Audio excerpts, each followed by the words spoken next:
সম্মানিত উপস্থিতি ও মুসলিম ভাই সকল, আমি আপনাদের সামনে যে বিষয়টি উপস্থাপন করতে বা আলোকপাত করতে চলেছি আজকের খুতবায়, সেটি হচ্ছে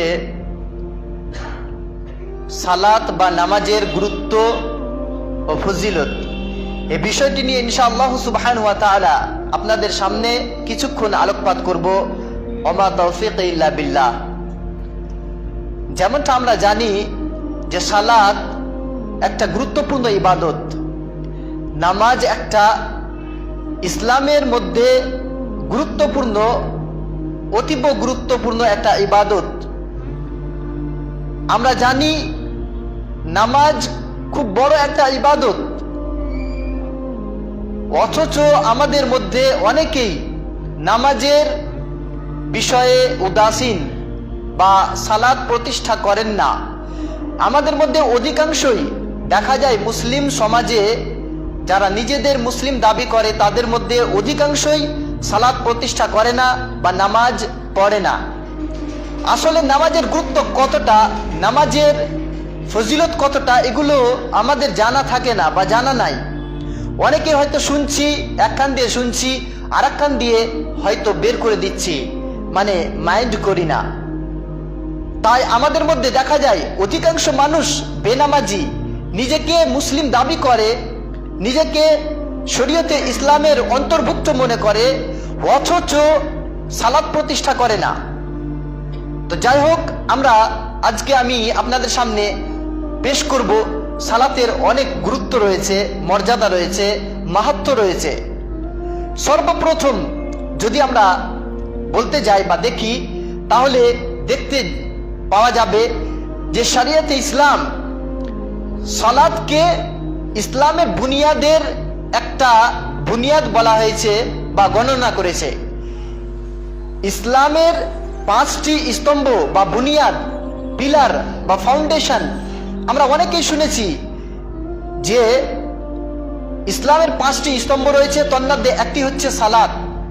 আল্লাহ রাসূল সাল্লাল্লাহু তাআলা আলাইহি সাল্লামের হাদিস, সহিহ আল বুখারী হাদিস নাম্বার 8, সহিহ মুসলিম হাদিস নাম্বার 16, আব্দুল্লাহ বিন উমর রাদিয়াল্লাহু তাআলা আনহুমা হাদিসটি বর্ণনা করেন যে রাসূলুল্লাহ সাল্লাল্লাহু তাআলা আলাইহি সাল্লাম বলেছেন, বুনিয়াল ইসলামু আলা খামসিন, ইসলামের স্তম্ভ বা বুনিয়াদ রয়েছে 5টি জিনিসের প্রতি। ইসলামের ভিত্তি 5টি কর্মের প্রতি।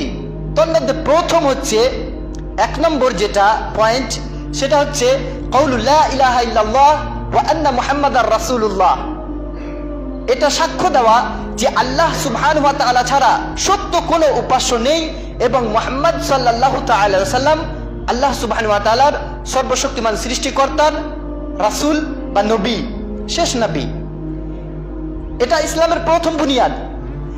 তারপরে দ্বিতীয় যেটা বুনিয়াদ হচ্ছে 5টি স্তম্ভের মধ্যে দ্বিতীয় স্তম্ভ, সেটি হচ্ছে ওয়া ইকামিস সালাহ, নামাজ প্রতিষ্ঠা করা বা সালাত প্রতিষ্ঠা করা। তাহলে এখানে প্রথম বুনিয়াদ বলা হয়েছে লা ইলাহা ইল্লাল্লাহ বলা, অর্থাৎ কোনো ব্যক্তি প্রথম বুনিয়াদ মানলো, যে ব্যক্তি বলল যে আল্লাহ তাআলা ছাড়া সত্য কোনো উপাস্য নেই, আমি এটা বিশ্বাস করি, আর সে সাথে সাথে এটাও সাক্ষ্য দিল যে মুহাম্মদ সাল্লাল্লাহু তাআলা আলাইহি ওয়াসাল্লাম আল্লাহর রাসূল, প্রেরিত একজন নবী। তার প্রতি অনিবার্য বিষয় দ্বিতীয়, তৃতীয়, চতুর্থ ও পঞ্চম স্তম্ভগুলো মাননা করা, মেনে নেওয়া, সেগুলো তাকে মেনে নেওয়া অনিবার্য বিষয়। প্রথম শাহাদাত, তারপরে আপনাকে মানতে হবে যে সালাত আপনার প্রতি ফরজ। দ্বিতীয় স্তম্ভ ইকামিস সালাহ, নামাজ প্রতিষ্ঠা করা বা সালাত প্রতিষ্ঠা করা আপনার প্রতি ফরজ হয়ে যায়। তো অত হাদিস থেকে প্রমাণিত হয় যে ইসলামের এটি একটি বুনিয়াদ, সালাত একটি ইসলামের বুনিয়াদ। মানুষ উদাহরণস্বরূপ যদি কথা না বলা যায় তাহলে বুঝবে না যে একটা ফাউন্ডেশন কত গুরুত্বপূর্ণ, একটা স্তম্ভ কতটা গুরুত্বপূর্ণ, একটা খুঁটি, একটা খাম্বা কতটা গুরুত্ব রাখে, কতটা ক্ষমতা রাখে। যে কোনো মানুষ বিল্ডিং বানাতে যাচ্ছে, ফর এক্সাম্পল কোনো একটা বিল্ডিং বানাতে যাচ্ছেন বা কোনো একটা রুম, কোনো একটা বাড়ি নির্মাণ করতে যাচ্ছেন, সেখানে একটা গুরুত্বপূর্ণ ফাউন্ডেশন বা পিলারের প্রয়োজন হয়। আপনাকে যদি বলা হয় যে এই পিলারটা আপনি রাখেন না, এই পিলারটা দিতে হবে না, মিস্ত্রি বা কোনো মানুষ আপনাকে যদি পরামর্শ দেয় এই পিলারটা এখানে দিয়েন না বা এই পিলারটা বাদ দেন, তাহলে সে গুরুত্বপূর্ণ একটা পিলার বাদ দেওয়াতে আপনি নারাজ হয়ে যান, কেননা আপনার ভয় লাগে আর আপনি ভয় ভীতু হয়ে যান যে আমি যদি এখানে একটা ফাউন্ডেশন না দিই তো বিল্ডিংটা পড়ে যাবে, বিল্ডিংটা ভেঙে যাবে, ধসে যাবে। আমি যদি এখানে এই ফাউন্ডেশন বা খাম্বাটা না দিই, খুঁটিটা না দিই, তাহলে আমার বাড়িটা টিকে থাকবে না, স্ট্যান্ড থাকবে না, এটা ভেঙে চুরে পড়ে যাবে, আমার মাথার উপরে ছাদ যা পড়ে যাবে, দাবা পড়ে চাপা পড়ে আমরা মারা যাব। এরকম একটা দিক থাকে, তার কারণে আপনি প্রত্যেকটা ফাউন্ডেশন যেখানে যেখানে প্রয়োজন সেখানে ফাউন্ডেশনগুলো আপনি নির্মাণ করে থাকেন মিস্ত্রিদের মাধ্যমে। ঠিক তেমনই ভাবে ইসলাম 5টা ফাউন্ডেশন রাখে, ইসলামের 5টা খুঁটি বা খাম্বা রয়েছে। তোর মধ্যে একটা খাম্বা যদি আপনি বাদ দেন তাহলে আপনার ইসলাম ডগমগিয়ে গেছে, আপনার ইসলাম টালমাটাল হয়ে গেছে, আপনার ইসলাম ভেঙে যেতে পারে, আপনার ইসলাম চুরমার হয়ে যেতে পারে, নাস্তানাবুদ হয়ে যেতে পারে, দীর্ণ বিদীর্ণ হয়ে যেতে পারে, চূর্ণ বিচূর্ণ হয়ে যেতে পারে। আপনাকে ভাবতে হবে যে ইসলামের বুনিয়াদ সালাহ, তো সালাত একটা বুনিয়াদ বলে কতটা গুরুত্বপূর্ণ রাখে বুনিয়াদ পিলার একটা বিল্ডিং এ, ঠিক তেমনি ইসলামকে টিকিয়ে রাখার জন্য সালাতও এতটাই গুরুত্বপূর্ণ। আপনার ইসলামকে টিকিয়ে রাখার জন্য সালাতও এতটাই গুরুত্বপূর্ণ। তাহলে আমরা বুঝতে পারলাম যে সালাত হচ্ছে ইসলামের একটা ফাউন্ডেশন। তারপরে দ্বিতীয় যদি গুরুত্ব দেখতে যাই তাহলে আল্লাহ সুবহানাহু ওয়া তাআলা সালাতই এমন একটি ইবাদত ইসলামে রেখেছেন যেটা কোনো মুহূর্তে কোনো সময়ে এটাকে ছাড় দেননি। ছেড়ে দেওয়া এমনটা আল্লাহ তাআলা ছাড় দেননি যে আপনি সালাত প্রতিষ্ঠা করবেন না কোনো একটা মুহূর্ত, কোনো একটা সময়ে, এমনটা শরীয়তে ইসলাম বলে না, কোথাও বলে না। শরীয়তে ইসলামের কোথাও নাই, না কোরআনে আছে না আল্লাহ রাসূলের কোনো হাদিসে আছে যে কোনো এক ব্যক্তি কোনো এক সময়ে নামাজ বাদ দিবে। সালাত এমন একটা বিষয় যেটা বাদ দেওয়া যাবে না।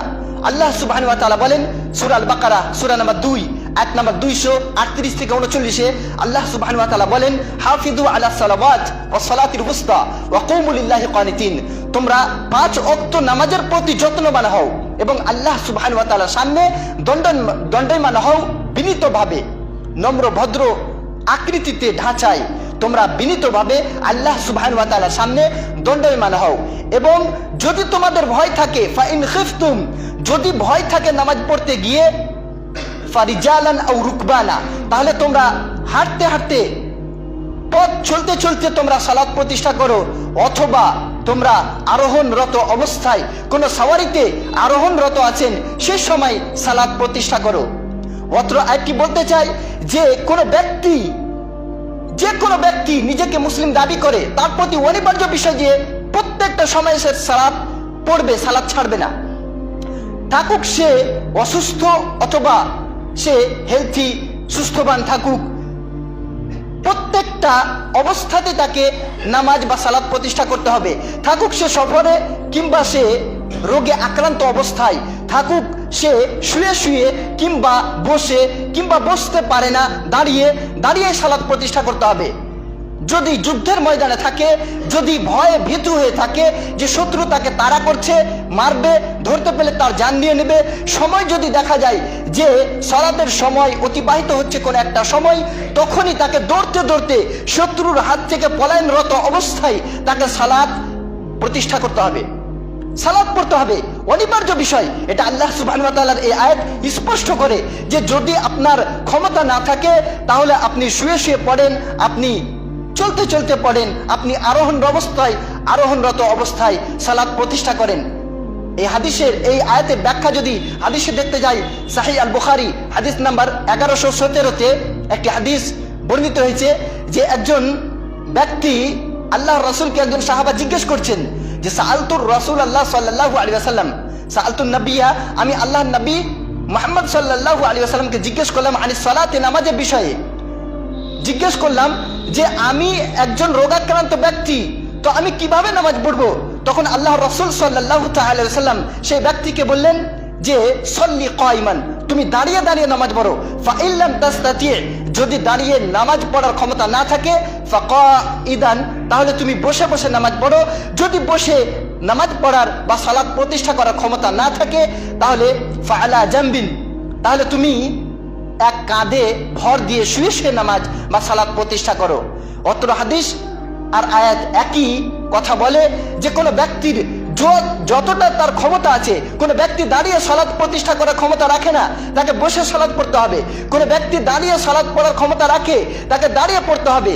যদি দেখা যায় সাজদাতে যেতে পারে না, দাঁড়িয়ে থাকতে হচ্ছে, সে সাজদাতে গেলে তার কোনো একটা রোগ আছে, যে রোগটা দেখা যায় ব্যথা হয়, শরীরে তার যন্ত্রণা হয় ইত্যাদি, যদি অনেক অজুহাত থাকে এই ধরনের, তাহলে তাকে দাঁড়িয়ে দাঁড়িয়ে সাজদা করতে হবে, ইশারাতে সাজদা করতে হবে।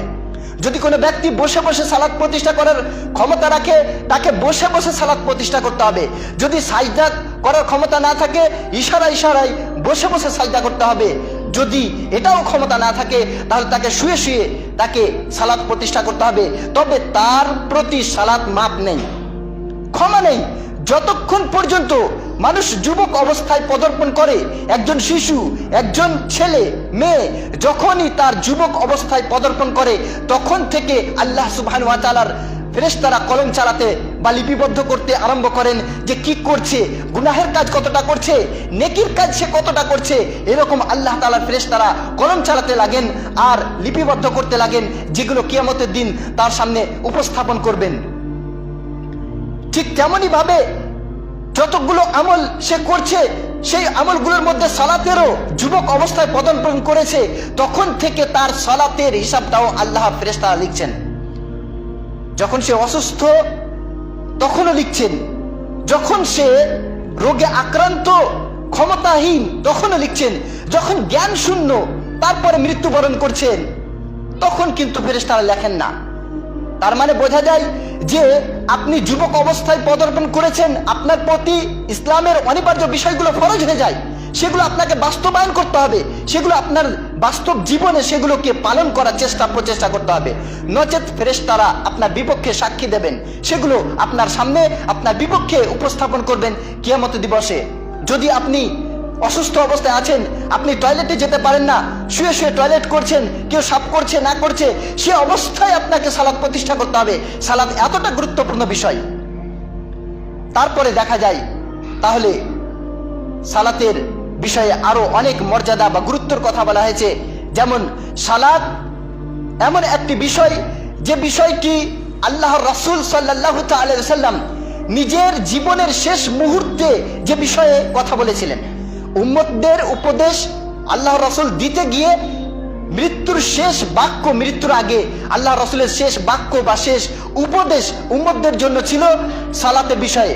এটি এসেছে সুনান আবি দাউদ হাদিস নাম্বার 5156-তে বর্ণিত হয়েছে যে আল্লাহ রাসূল সাল্লাল্লাহু তাআলা আলাইহি ওয়াসাল্লাম যখন মৃত্যুর সম্মুখীন হয়েছিলেন, যখন মুমূর্ষু অবস্থায় ছিলেন, তখন আল্লাহ রাসূল বলছিলেন যে আসসালাহ আসসালাহ আসসালাহ, অর্থাৎ নামাজ নামাজ নামাজ, মানে নামাজের কতটা গুরুত্ব।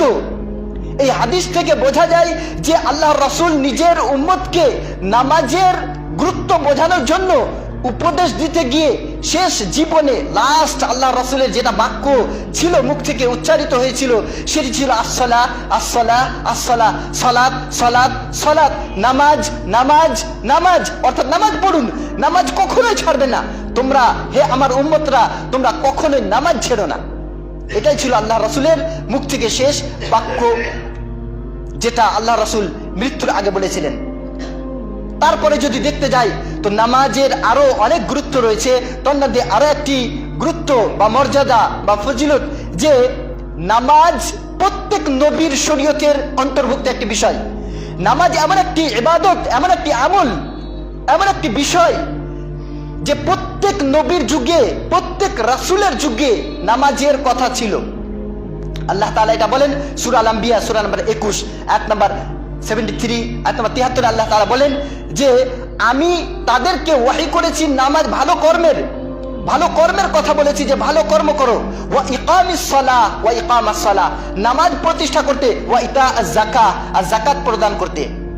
অর্থাৎ নবীগণের নাম আল্লাহ তাআলা উল্লেখ করলেন, তারপরে এই আয়াতটি নিয়ে এসেছেন 73 নম্বর আয়াতে এসে আল্লাহ তাআলা বলছেন যে আমি প্রত্যেক নবীর যুগে ও রাসূলের যুগে আমি এটা ওহী করেছি যে নামাজ পড়ো, নামাজ প্রতিষ্ঠা করো, সালাত ছেড়ো না। তার মানে বোঝা যায় অত্র আয়াত থেকে যে নামাজ আমাদের যুগে আছে, এটা নতুন একটা শরীয়ত নয়, শরীয়তের একটা নতুন একটা হুকুম নয়। প্রত্যেক নবীর যুগে নামাজের বিষয়টি ছিল। অনেক বিষয় অনেক নবীর যুগে পরিবর্তন হয়েছে, কিন্তু যেমন সিয়ামের বিষয়ে বলা যায় যে সিয়াম প্রত্যেক নবীর যুগে ছিল। যেমনটা আল্লাহ তাআলা বলেছেন সূরা আল বাকারা সূরা নম্বর 2 আয়াত নম্বর 183-তে যে কামা কুতিবা আলাল্লাযিনা মিন ক্বাবলিকুম। সিয়ামের ব্যাপারে, রোজার ব্যাপারে বলতে গিয়ে আল্লাহ তাআলা বলেছেন যে তোমাদের প্রতি প্রথমবার রোজা ফরজ করা হচ্ছে এটা নয়, বরং তোমাদের পূর্বপুরুষদের প্রতিও রোজা ফরজ ছিল, সিয়াম সাধনা করা তাদের প্রতিও অনিবার্য বিষয় ছিল। ঠিক তেমনি সেম টু সেম নামাজ বা সালাতের বিষয়, যে প্রত্যেক নবীর যুগে আল্লাহ তাআলা সালাতের বিধান রেখেছিলেন। অর্থাৎ আদম আলাইহিস সালামের যুগে নামাজ ছিল, ইব্রাহিম নূহ আলাইহিস সালামের যুগে নামাজ ছিল, ইব্রাহিম আলাইহিস সালামের যুগে নামাজ ছিল নামাজ মুসা আলাইহিস সালামের যুগে, ছিল নামাজ ঈসা আলাইহিস সালামের যুগে, আর আমাদের শেষ নবী মুহাম্মদ সাল্লাল্লাহু আলাইহি ওয়াসাল্লামের যুগেও নামাজ আছে, আমাদের প্রতিও নামাজ ফরজ। তাহলে নামাজ কতটা গুরুত্বপূর্ণ একটা বিষয়, যে প্রত্যেক নবীর যুগে নামাজের বিধান আল্লাহ তাআলা রেখেছিলেন, এটা প্রত্যেক নবীর শরীয়তের অন্তর্ভুক্ত। তারপরে যদি দেখতে যাই যে কিয়ামত দিবসে আল্লাহ সুবহানাহু ওয়া তাআলা নিকটে যতগুলো কর্ম ও আমল আছে, সমস্ত কর্ম ও আমলের মধ্যে সর্বপ্রথম যেটার হিসাব ও নিকাশ আল্লাহ তাআলা নিবেন, যেটার সর্বপ্রথম বিচার হবে, সেটা হচ্ছে as-সালাহ, অর্থাৎ নামাজ। এটা আসছে আবু দাউদের একটা হাদিসে বর্ণিত হয়েছে, আল্লাহ রাসূল সাল্লাল্লাহু তাআলা সাল্লাম বলেছেন যে আউয়ালু মা ইউহাসাবু বিহিল আবদু ইয়াউমাল কিয়ামাহ আস-সালাহ। কিয়ামত দিবসে বান্দাদের মধ্যে সর্বপ্রথম যে আমলের হিসাব ও নিকাশ হবে সেটা হচ্ছে as-সালাহ, অর্থাৎ নামাজ। ফাইন সালাহাত সালাহাত আমালু কুল্লু। যদি নামাজের হিসাব ভালো হয়ে যায়, নামাজের রেজাল্ট যদি ভালো আসে, তো প্রত্যেকটা আমলের রেজাল্ট ভালো আসবে, প্রত্যেকটা আমলের। অর্থাৎ নামাজের প্রথম বিচার হবে, তারপরে অন্যান্য আমলগুলোরও বিচার হবে। যদি নামাজের রেজাল্ট আপনার ভালো আসে, তাহলে প্রত্যেকটা আমলের রেজাল্ট ভালো পাবেন। পক্ষান্তরে যদি দেখা যায় যে নামাজের রেজাল্ট আপনার ভালো আসেনি, তাহলে প্রত্যেকটা আমলের রেজাল্ট খারাপ হবে। যদি দেখা যায় যে ফরজিয়াতে, নামাজের ফরজিয়াতে কোনো কমই হয়ে গেছে, আপনি নামাজ পড়েছেন 10 বছর পড়েননি, ফরজ হয়ে গেছে নামাজ। আপনি 20 বছর বয়সে নামাজ ধরলেন, ফরজ হয়েছিল 5 বছর আগে, 5 বছর নামাজ পড়েননি। হয়তো আপনি 40 বছর বয়সে নামাজ ধরলেন, সালাত প্রতিষ্ঠা করতে আরম্ভ করলেন, বাকি 40 বছর পড়েননি, আপনার ছুটে গেছে। হয়তো 15 বছর বয়সে আপনি যুবকে পদার্পণ করেছেন, যুবক অবস্থায় এসেছেন, তখন থেকে আপনি নামাজ ছাড়ছেন, আপনার 25 বছর যাবত নামাজ পড়া হয়নি। এগুলো কমতি, এগুলো আমাদের নামাজের মধ্যে কমতি, ফরজিয়াতের মধ্যে কমতি। তাই আমরা যারা এভাবে নামাজ পড়েছি, তাদের কিয়ামতের দিন হিসাব ও নিকাশের সময় নামাজের রেজাল্ট কমে যাবে, নামাজের রেজাল্টে তাদের ভালো রেজাল্ট আসবে না। তাই আল্লাহ সুবহানাহু ওয়া তাআলা কি করবেন, আগে হাদিসে বলা হয়েছে ফাইনিন তাকাসা মিন আমালিহি মিন ফারিদাতিহি শাইউন ক্বালা আল্লাহু সুবহানাহু ওয়া তাআলা উনদুরু হাল লিআবদি মিন তাতাব্বু। তখন আল্লাহ তাআলা বলবেন, কোন বান্দার যদি নামাজ পড়েছে কিন্তু কিছু বছরও নামাজ পড়েনি, তার কারণে তার নামাজের রেজাল্টটা একটু ভালো আসে না, কমে যাচ্ছে, ঘটতি হচ্ছে ফরজিয়াতে, তখন আল্লাহ তাআলা ফেরেশতাদের বলবেন যে হে আমার ফেরেশতারা, আমার বান্দার কোনো নফল ইবাদত আছে কিনা দেখো। উনদুরু হাল লিআবদি মিন তাতাব্বু, আমার বান্দার কোনো নফল ইবাদত আছে দেখো তো। যদি পাওয়া যায় নফল ইবাদত, ইস্তাকমালু ইকমালু বিহা মান তাকাসা মিনাল ফারিদা, তো সেই নফল ইবাদতগুলো দ্বারা তার ফরজিয়াতে যেগুলো কমি হয়েছে, ফরজ নামাজে যেগুলো কমতি থেকে গেছে, সেই সমস্ত কমতিগুলোকে সম্পূর্ণ করে দেওয়া হবে, আর আল্লাহ তাআলা এভাবে তার নামাজের রেজাল্ট ভালো দিবেন। তাহলে বোঝা যাচ্ছে যে কোনো ব্যক্তি যদি অতীতের নামাজ পড়েনি, অনেক বছর নামাজ পড়েনি, সে নামাজ ধরেছে, সালাত কায়েম করতে আরম্ভ করেছে, তাকে তওবা করে ফিরে আসা উচিত যে আমি আর জীবনে কোনোদিন আমি ওই পথে ফিরে যাব না যে পথে আমি ছিলাম, বা আমি কোনোদিন জীবনে আমার শেষ শ্বাস অবধি আমি নামাজ প্রতিষ্ঠা করা ছাড়বো না, এরকম তওবা করে ফিরে আসতে হবে।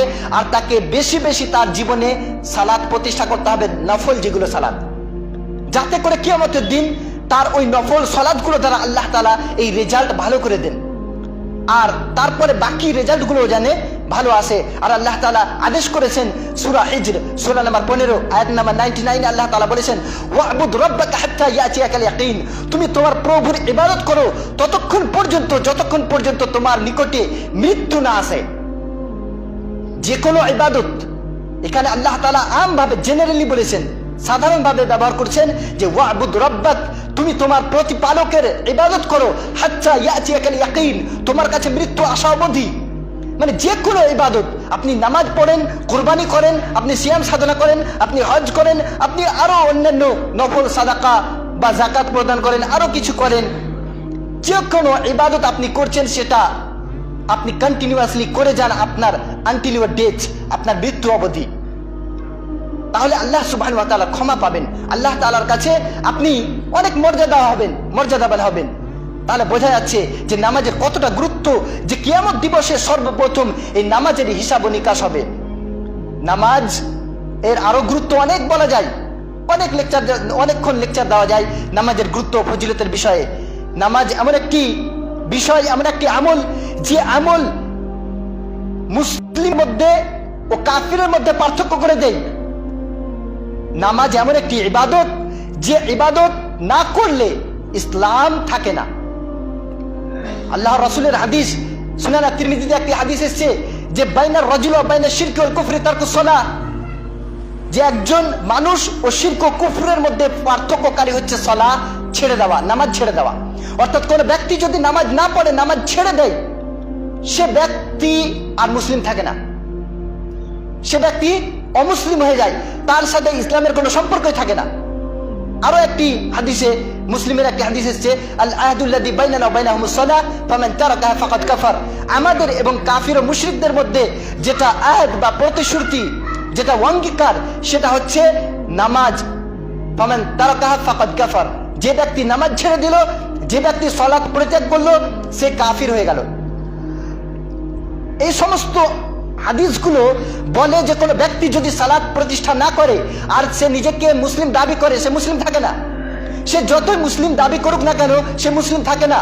অনেক মুহাদ্দিস ফতোয়া দিয়েছেন যে কোনো ব্যক্তি যদি নামাজ ছেড়ে দেয়, ইমাম আহমদ বিন হাম্বল, ইমাম আবু হানিফা, ইমাম শাফিঈ, ইমাম মালিক, ইনারা প্রত্যেকেই এক একটা ফতোয়া দিয়েছেন। যে কেউ বলেছেন জুতা মারতে হবে, যে ব্যক্তি নামাজ পড়ে না তাকে, ইসলামের যদি শাসন ক্ষমতা থাকে কোনো দেশে, তাকে জুতা মারতে হবে। কোন মুহাদ্দিস বলেছেন তাকে জেলে, কারাগারে ভরে রাখতে হবে যতক্ষণ পর্যন্ত সে নামাজ পড়বো এটা বলবে না, ততক্ষণ পর্যন্ত জেল থেকে রেহাই দেওয়া হবে না। কেউ বলেছেন তাকে হত্যা করে দিতে হবে, তরবারি দিয়ে তার গর্দন উড়িয়ে দিতে হবে। ইবনে বাজ রাহিমাহুল্লাহ আলাইহি বিখ্যাত একজন মুহাদ্দিস, তিনি সূরা আত-তাওবা সূরা নাম্বার 5, সূরা আত-তাওবা সূরা নাম্বার 9 আয়াত নাম্বার 5 ও 11 এই দুটি আয়াত থেকে মাসলা ইস্তেমবাত করতে গিয়ে বলেছেন যে ফাইন তাবু ওয়া আকামুস সালাতা ওয়া আতাউজ যাকাতা ফাখাল্লু সাবিলাহুম, যে কোন ব্যক্তি যদি নামাজ প্রতিষ্ঠা করে না, তারপরে দেখা যাচ্ছে যে পরে সে তওবা করে ফিরে আসছে, তাহলে তাকে ছেড়ে দেওয়া হবে।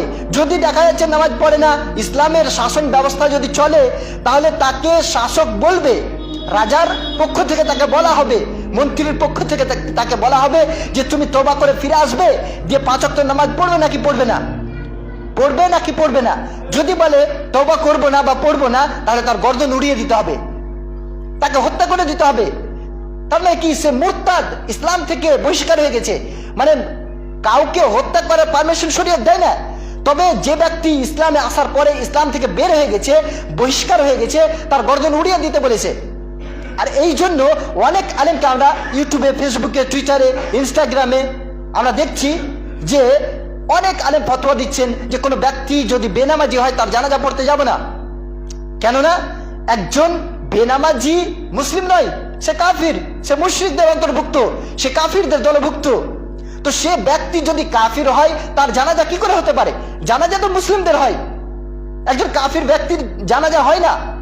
একজন কাফির ব্যক্তি, একজন মুশরিক ব্যক্তিকে গোসল দেওয়া হয় না শরীয়তি নিয়মে, একজন মুসলিম ব্যক্তিকেই শরীয়তি নিয়মে গোসল দেওয়া হয়, একজন মুসলিম ব্যক্তিকেই কাফন দাফন করা হয়।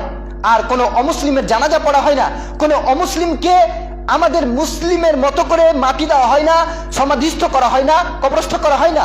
তো যে ব্যক্তি সালাত পড়ে না, সে ব্যক্তি তো অমুসলিম, তার জন্য জানাজা নাই, তার জন্য কাফন দাফন নাই, তার জন্য গোসল নাই, তাকে মুসলিমদের কবরস্থানে বা সমাধিস্থানে সমাধিস্থ করা যাবে না। আর তার জন্য মুসলিমদের যারা নামাজি মেয়ে তাদের জন্য বিয়েও হালাল নয়। কোন একজন মেয়ে যদি সালাত কায়েম না করে, সালাত প্রতিষ্ঠা না করে, তার কোন একজন নামাজি ছেলের সাথে বিয়ে দেওয়া যাবে না। ঠিক তেমনি ভাবে কোন একজন ছেলে যদি সালাত প্রতিষ্ঠা না করে, তার একজন সালাত প্রতিষ্ঠাকারিনী মেয়ের সাথে বিবাহ দেওয়া যাবে না, যেহেতু সে কাফির। কাফিরের সাথে বিবাহ মুসলিমদের চলে না, তাদের তালাক হয়ে যায়। এই জন্য অনেক আলেম ফতোয়া দেয় যে একজন স্বামী স্ত্রীর মধ্যে একজন নামাজ পড়ে একজন পড়ে না, তাদের মধ্যে তালাক হয়ে গেছে। কেননা একজন অমুসলিম হয়ে গেছে, যে নামাজ পড়ে না সে অমুসলিম হয়ে গেছে, তাই বিবাহ বিচ্ছেদ হয়ে গেছে, তালাক হয়ে গেছে, এমনিতে বিবাহ কেটে গেছে। যাই হোক, সালাতের অনেক গুরুত্ব রয়েছে। যদি আমরা দেখতে যাই তাহলে সালাতের অনেক গুরুত্ব রয়েছে। কোনো ব্যক্তি যদি সালাত পরিত্যাগ করে, সালাত ছাড়ে না, তাকে এগুলো ভাবতে হবে। তাকে সালাতের মর্যাদা, গুরুত্ব, ফজিলতগুলো ভাবতে হবে। সালাতের বিষয়ে ভাবা উচিত। অবশ্যই যে ব্যক্তি ইসলাম কবুল করেছে, যে ব্যক্তি ইসলামের প্রথম বুনিয়াদকে মেনেছে যে লা ইলাহা ইল্লাল্লাহ, তার প্রতি অনিবার্য বিষয় হয় যে তারপর পরে সে সালাত কায়েম করবে তার মৃত্যু অবধি। যদি এখন এই সময় কেউ ইসলাম ধর্ম গ্রহণ করে কোনো অমুসলিম ব্যক্তি, তাহলে এখনই তার প্রতি সালাত ফরজ হয়ে যায়। যে জোহরের যেহেতু সালাতের সময় এখনো বাকি রয়েছে, তাই এখনই তাকে জোহরের সালাত আদায় করতে হবে। যদি কেউ আসরের সময়ে ইসলাম কবুল করে, তাহলে আসরের সময়ে তাকে আসরের নামাজ পড়তে হবে। সেই সময় থেকে তার মৃত্যু অবধি সালাত কায়েম করতে হবে। এই হচ্ছে সালাতের বিধান। যাই হোক, আল্লাহ সুবহানাহু ওয়া তাআলার কাছে পরিশেষে দোয়া করব, হে আল্লাহ, তুমি আমাদের সকলকেই সালাতের গুরুত্ব, মর্যাদা, মহত্ব ও ফজিলত বোঝার তৌফিক দান করো, এবং আমাদের যারা আমরা বেনামাজি তাদেরকে সালাত প্রতিষ্ঠা করার তৌফিক দান করো। আল্লাহুম্মা আমিন।